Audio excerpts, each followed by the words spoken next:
Whenever I close my eyes, I see him laughing again, saying that I'll never be able to make it on my own, that I'll starve in the streets and come back begging him to take me back, that I can't do anything without him, and that's why I'll never really leave him, that I have to be guided and disciplined like a stray dog. He wasn't always like that. He was sweet before he started making more money than I do. Then the humiliation started. He told me to know my place, to quit my job, because if I was going to make a puny salary, it was better that I only took care of the house and of him. He didn't hit me for the first 3 years of our relationship, and before the verbal abuse, there were no red flags that I could see. I spent over 6 months working odd jobs in secret so I'd have enough money to leave. It's not that I had a bad relationship with my parents, but I didn't consider relying on them because they raised me to be independent. But I did, because not everyone has this privilege, and they'd die to have the opportunity I had been choosing to miss. Because admitting you need help and accepting that you're worth of being helped takes some courage and grandeur too. So when he threw me out in the rain, holding all the last 4 years of my life in a small suitcase, I went to them. Mom and Dad were always good to me, but emotionally distant. They expressed their love in more subtle ways, I suppose.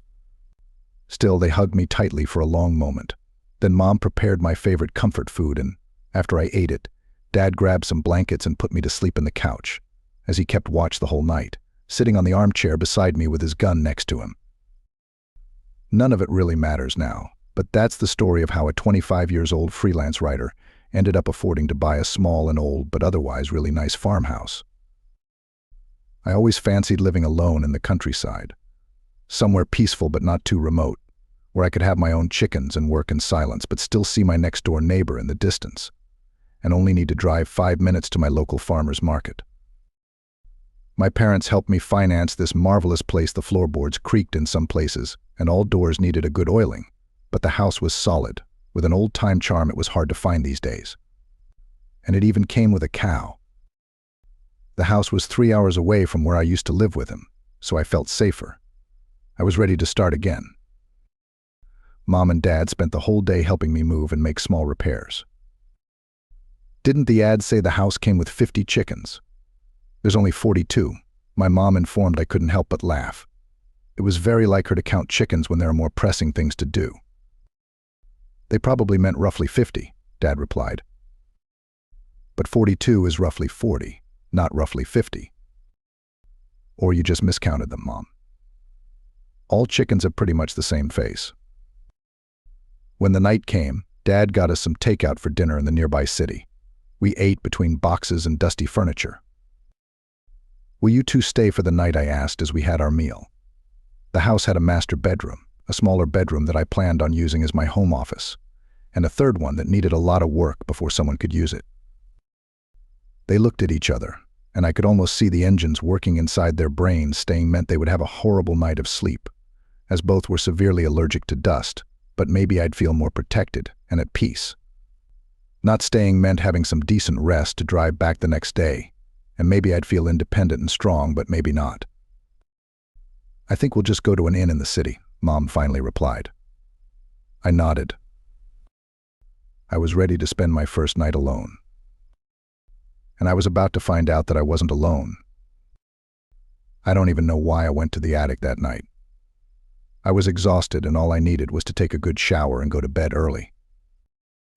I guess I just wanted to take a good look all around my new place and feel satisfied that I had somewhere nice to live. "Oh, my Orcus," finally, a very high-pitched voice scared me as I let myself in, startled. I tried to grab something to defend myself. "Ho, stop this shit," she added, and my silly weapon, a loose piece of wood, fell from my hand. I shone my flashlight in her direction and saw a magnificent, if extremely odd, female. Her crimson hair was styled like a 20s diva, matching her brilliant vermilion dress, full of elaborate embroideries. Her light brown skin was gleaming, but covered in black scales on the shoulders. Her face was beautiful, but you could see a pair of fangs partially covering her pouty lips. Her eyes were weird and mesmerizing. She had feline pupils, 2 narrow slits almost lost in the immense pale pink of her irises, and long, thick eyelashes that made her the prettiest woman I've ever seen. Despite the fangs, the stained shoulders, and oh my God, the scaly, dragon-like ragged wings. It took me a while to realize that her bare foot was like the hoofs of a goat, and that her hairstyle almost covered two curled black horns. The tips of her fingers were black too, and covered in dried blood. I just watched her for a while, not knowing what to do. Her presence didn't feel menacing, just imposing. She then smiled and whined like a queen. "Come on, feed me. I only had one chicken today." Automatically, almost like I was under a spell, I went to the hen house to get her some food. When she finished eating, she introduced herself. "My name doesn't matter. It's too dangerous to say it aloud anyway. But yours is Melinda, right?" she asked. I nodded. "Well, girlfriend, your house was cheap because it's haunted. But luckily for you, I'm the Empress here. So the lower ghosts won't disturb you as long as you follow my rules. Be smart, and you can life happily raising your calves or whatever. Are you ready to hear them? Don't only nod like a dumbass." Yes. I'm ready," I hurriedly replied. Rule number 1. You'll feed me 2 raw chickens every day. I don't care where they come from. But if you don't give me them, I'll wreak havoc in your little farm and eat alive all your hens and any other animals you have. And then I'll be unwilling to be nice with you for a while. Which means flying head stew will visit your dreams. Right. I quivered, but I could live with that. Rule number 2. No people sleeping over. As the master of the house, you have some privileges, but not your guests. You can have visitors, but if they're here in the darkest hours of the night, I'm under no obligation to be nice to them. So I will draw little dicks on their foreheads in permanent marker, grab their foot and their tongue to jolt them awake, and maybe sit on their chests for a little sleep paralysis fun if I feel like it. And don't even get me started with what legless Linda will do to them. I laughed a little. Hearing about the other ghosts made me feel uneasy, but somehow I knew that I could believe her that they'd leave me alone unless she said otherwise. So that was fine too. I didn't plan to have my parents and friends stay the night, and if I ever got another boyfriend or girlfriend, we'd just hang out at their place. So far, she had sounded playful, relaxed even. But then her face became somber, and her seriousness was so eerie that made my knees tremble. For a fraction of a second, I considered that maybe he was right, and I couldn't do anything proper on my own. That I was putting myself into a situation far more horrid than the abuse I went through. When she spoke again, she sounded like a whole different demon. Rule number 3. I never make noise, even when I roam around. The others are quiet too, except for the eventual pot falling from the cupboard in the middle of the night. So if you ever hear footsteps, it's not us. In that case. The only safe place is your bed. Cover your head and wait until I tell you it's okay to come out. Her pupils contracted even more. I might be a beautiful, ancient, and scary demon, but there are far greater dangers in this world than me. My first night in the house was quiet. Except for the sound of water dripping in the sink, I got up to check it and decided to install a new tap in the morning. My parents came back around 10 a.m. to check on me one last time, told me they were really proud and went back to their place.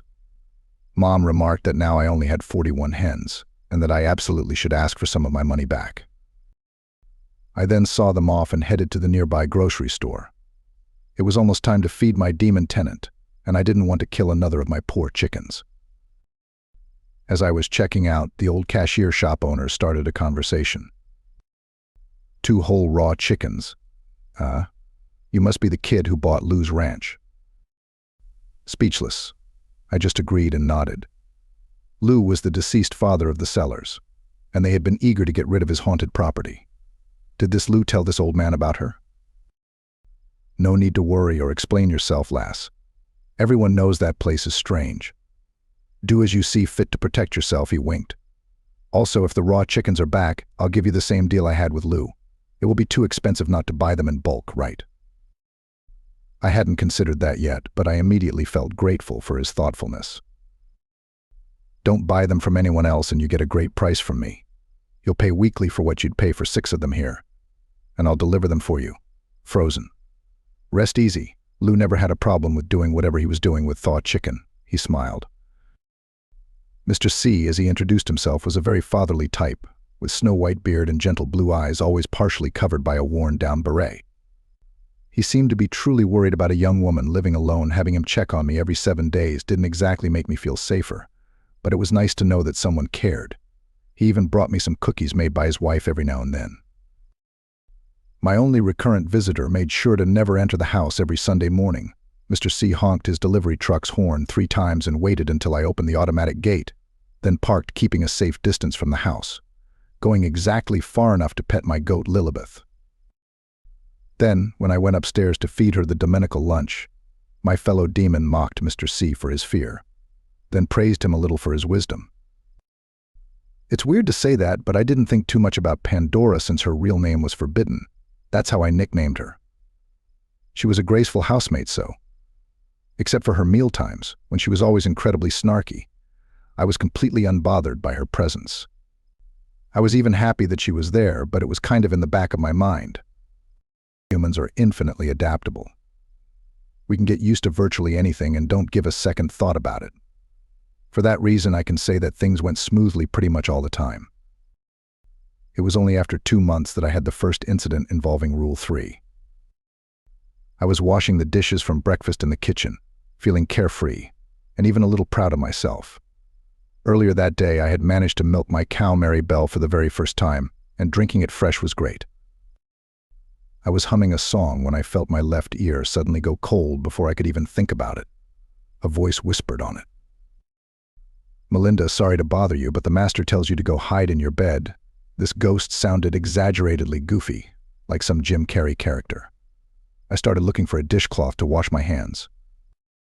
"No time for that, madam," a second voice announced next to my other ear, and I felt my body lightly pressured towards my room, like 2 pair of hands were trying to move something really heavy and just barely succeeding. I knew I was in trouble when I heard very slow but heavy footsteps coming from the living room, like a fucking giant had entered my tiny house. "Go," voice number 1, the goofy one, urged me. As soon as I turned to go to my room, I caught a glimpse of something horrific reflected in the cupboard's glass, a huge, bluish and deformed face with evil lupine eyes. It opened its mouth like it was ready to devour my body, my mind, my soul, and everything else around. Like there was nothing but endless void and suffering inside this creature. "Close your eyes, or it will be too late," voice number 2, who sounded like an old lady, warned me. "We'll guide you," hurry goofy voice instructed me, and I complied. Running to a specific destination with your eyes closed is harder than you think, especially when you're really scared and naturally clumsy. I stumbled on some furniture and heard a few things falling and crashing, but I didn't care. I wanted to follow rule number 3 at any cost, not only because I trusted Pandora and hated breaking other people's rules, but mostly because what little I saw from that beast was enough to know that it would give me a fate worse than death if I didn't. I lied in my bed, covered my head, and pretended not to exist, breathing as little as possible. "I hope our aid was satisfactory," the old lady said politely. "The master can't come help you at these times because she has to prepare for the battle, so she sent us." I nodded, not daring to talk. You could hear horrible roars and the unmistakable sound of fighting. Even through the decent muffling of my blanket, I twitched every time I heard the heavy, destructive movements. "What was that thing?" goofy voice asked, astonished. "And don't worry, madam, the enemy can't hear us. We're pretty much talking telepathically." "Oh, you weren't here yet when he last came," old lady replied. "The master calls him the captain. He comes twice a year hungry for souls. He almost got the former landlord when he got too old to run to bed. The poor man barely left his room this time of the year." I was too scared to even open my eyes, so I lost track of the time, but I'm sure they spent at least 20 minutes fighting. I've never been so grateful for not having close neighbors. Imagine having to explain all that ruckus to other people. Then Pandora appeared in the threshold, holding a scimitar and all covered in a deep blue and sticky substance. "It's safe to leave, housemaid," she announced in high spirits. "You should have seen me there. Never mind, it would get you killed horribly. Anyway, look how his stupid blood stinks." She put one of her armpits next to my face and laughed. It smelled of sulfur, of course, but the blue patches in her skin had an even worse smell, like a spoiled egg had a baby with a sewer. "It will take forever to clean it up with my powers, so I'll have to do it the old-fashioned way. Get me your best towels and I'll help myself to your tub." I obeyed, leaving the room to attend her request. I was pleasantly surprised to see that my house was intact. All their fighting took place immaterially, so nothing was damaged. I remember thinking that I'd get Pandora an extra meaty chicken for lunch, and that she was actually a good person. But I was being horribly naive. Things started to go south when my cousin Alyssa decided to make me a surprise visit. Pandora knew that I enjoyed a quiet lifestyle, that my only visitor was Mr. C, who knew better than to enter the house, and that my stern parents would rather slit their throats than show up unannounced at someone's house. Alyssa and I weren't particularly close because, despite being my cousin, she was several years older than me, so I saw her more as an aunt. She was that member of your family that always ends up taking care of the elders, or who cooks for you when you have a horrible flu, the type of person that would always go the extra mile for an act of kindness. Unfortunately, this extra mile almost cost Alyssa and I. I mentioned before that my property has a gate, but it's more of a glorified fence, just a short thing that keeps the hens from escaping to the road and prevents that the cars get too close and run over my animals. In other words, it's pretty easy for an average adult to just jump over it. I was still in bed when she crossed the small gate, one of the rare occasions that I wasn't up yet by 11 a.m., because I had a bad migraine that had been lasting a few days. Damn it, the already familiar voice of old lady ringed in my ears. "Stay there and cover your head, madam, something's coming." I complied. I didn't pay a lot of attention to the footsteps, as they weren't particularly heavy or scary. The front door opened with a thud as I heard two feminine voices yelling. "You fucking bitch. No one allowed you in metallic noises. Shit, what is DEARGHHHHHH?" I recognized my cousin's voice as the second woman. Afraid to break Pandora's rules, I asked my bodyguard ghosts to immediately explain the situation and asked Pandora to stop. "Melinda, are you there?" "It's me, Alyssa. Whatever the fuck happened?" she cried a little, 2 rooms away. "I just brought you some food because your mother said you have a migraine." I can't recall a time that I felt worse for someone else's kindness. I ran towards the entrance and saw my really nice cousin all disheveled, sitting on the floor with a line of blood running from her hairline to the side of her face, protectively holding a casserole all draped in a pretty dishcloth like it was her newborn son. One of her eyes was black and swollen, and my heaviest frying pan, a cast skilled made entirely of iron, sat sadly beside her, slightly deformed on the farthest side of the room. Pandora stood menacingly, still holding her usual weird weapon and growling like a rabid dog. "Bitch can't see me or hear me if I don't want her to," Pandora informed me, in a very scary tone. "Tell her to call beforehand like a normal person, or at the very least stand by the gate, unless she'd love to lose her stupid head the next time." She then disappeared.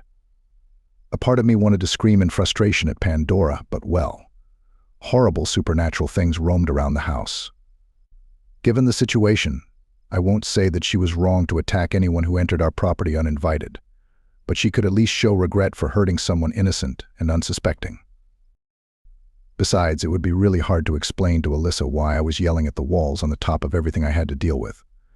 I helped my cousin get up and convinced her that she absolutely needed urgent medical attention. I apologized profusely and started putting my shoes on to drive her to the nearest hospital, but she just shook her head sadly. "My mom is in the car. I jumped your fence so you could open the gate for us to let her in, because the doorbell didn't work. But now I guess she'll drive me." She placed the casserole in my hands, defeated. "I'm so sorry, Alyssa. Thank you for being so kind. I hope we can catch up some other day."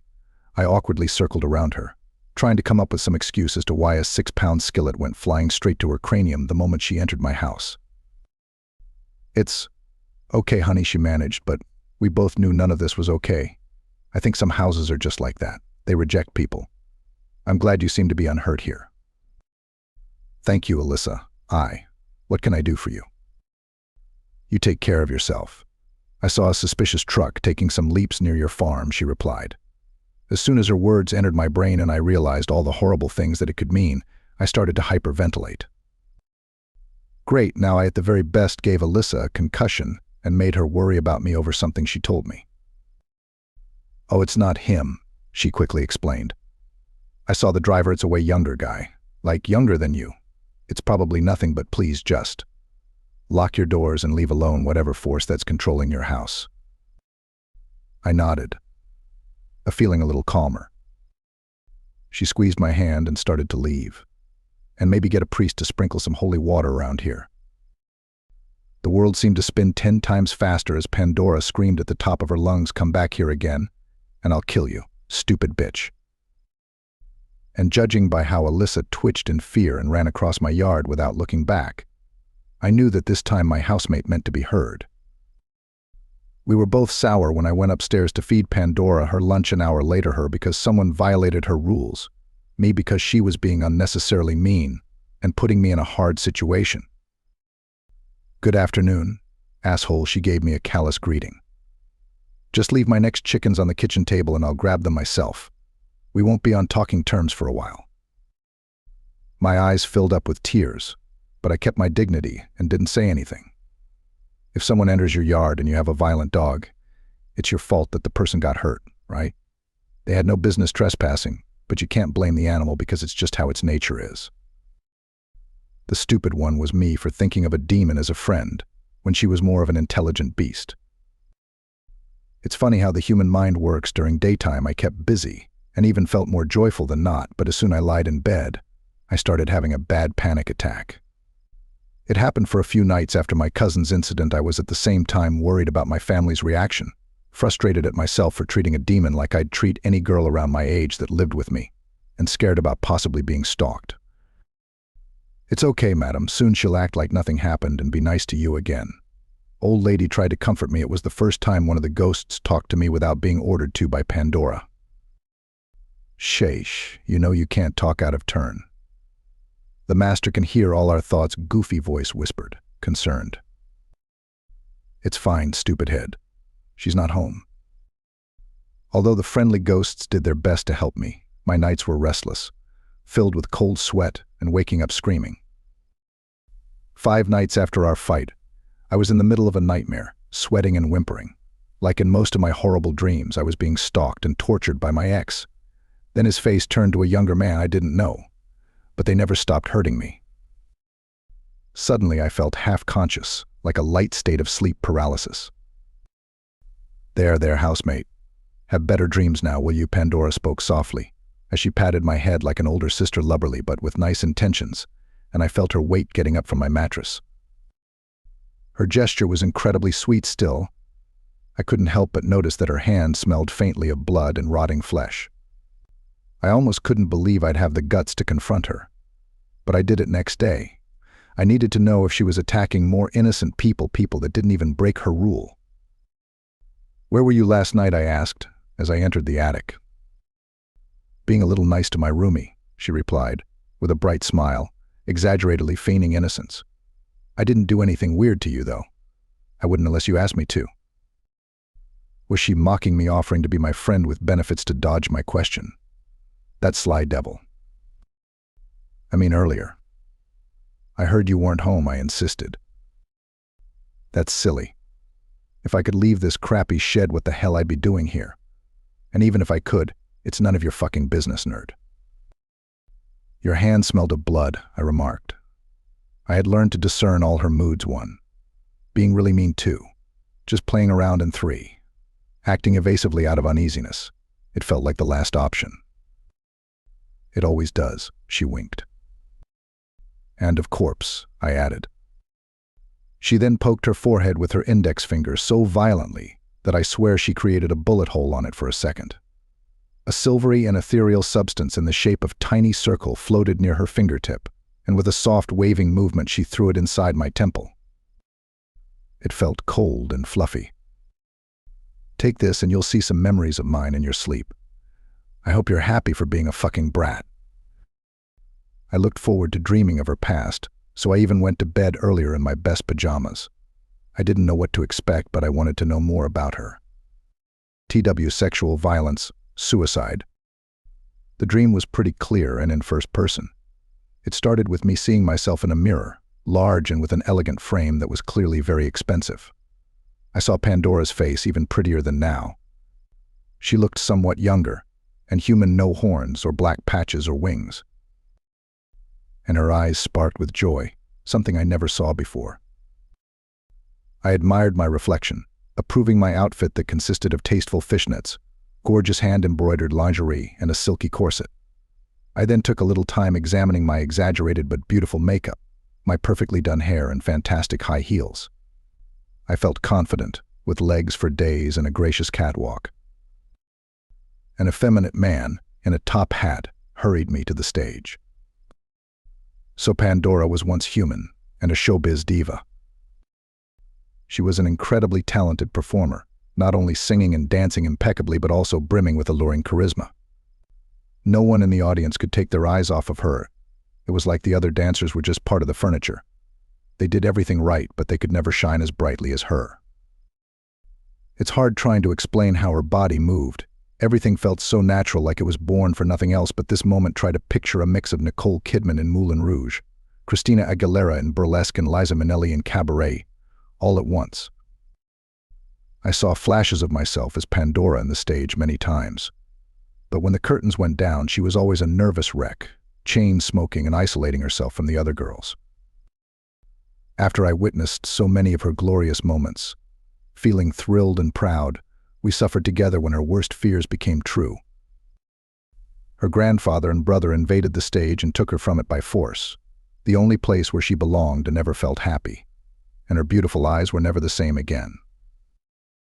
Being a cabaret dancer was considered utterly scandalous back then, especially by her conservative family. The old redneck had raised his 2 orphan grandkids, the boy to his likeness, and the girl to be everything they hated. She wasn't born for that prospectless life, so she boldly dreamed of conquering the city lights. The 2 men kicked and punched Pandora all the way back to the farm, calling her a disgraceful whore and every name under the sun, except for the thing that she was a star. When the 3 arrived, they threw her in the hen house, where she had to survive on raw eggs, corn, and other scraps they fed the chickens. She had to spend weeks in some sort of compartment under the hennery installations, a compartment where their waste and loose feathers went to it was barely 20 inches tall. All the while, they had long discussions about what to do with her, like she was just an inconvenient piece of trash dirtying their path. I was so mad. They went out of their way to ruin her dreams, and literally over nothing but their stupid and ridiculous pride. First, they considered marrying Pandora by force to have her be someone else's problem. Then, establishing that she was probably impure by now, they decided she needed penance. So they kept her tied to a pole for 10 days and 10 nights, naked and filthy, being fed just some soybeans once a day. She talked to the chickens to avoid going crazy. And she still dreamed of going back to her stage, even if it was only possible through violence. Her skin bled from harshly rubbing against the rope as she struggled to keep her muscles working. To make sure that someday she could still walk, to make sure that someday she could still dance.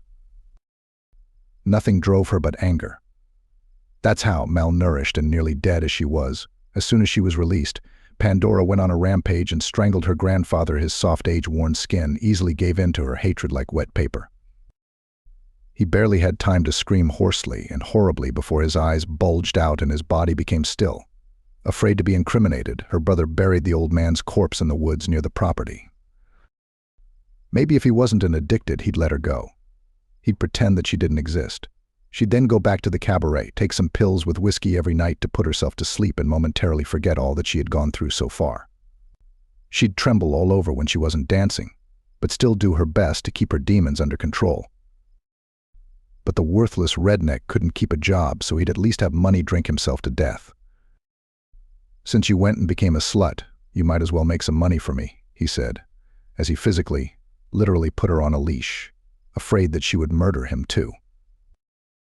And oh, she would. I cried in my bed as I witnessed all the terrible violations her body and mind went through. She spent 2 long years like that, having to take clients for her brother. The bastard just wouldn't die, and by then all the dreams had fallen from her head, letting her feeling empty and dry. The only thing that kept Pandora alive was the idea of vengeance, and seeing that she outlived her parasite of a brother, she didn't have any plans for what to do with her life after that, as she was now too ugly both on the inside and on the outside to come back to the cabaret. She just wanted to punish her persecutor. That's not the end of story. Wait for the next part. Until then, if you liked my video, then hit the like button and comment down your views. For more content like this, do subscribe my channel.